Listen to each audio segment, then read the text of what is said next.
লোক দেখে তা কি বললেই হলো? হ্যাঁ দেখছো আমার জীবন মরণ সমস্যা।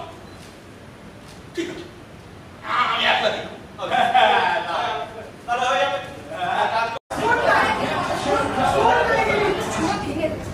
আরে